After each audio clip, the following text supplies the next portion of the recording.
Salutare români, salutare România, vă salut din Italia unde trăiesc și muncesc. Și astăzi, de Ziua Unirii, suntem la un restaurant cu frații noștri moldoveni.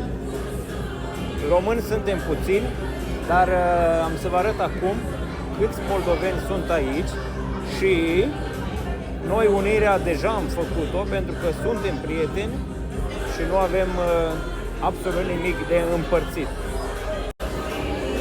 Ia uitați acolo, masa respectivă moldoveni, masa după moldoveni, două mese de copii și alte două de moldoveni. Aici, la masa asta, suntem români și italieni. Ne distrăm și suntem împreună și nu avem nimic de împărțit. Trăiască prietenia dintre români, italieni și moldoveni. Vă salut!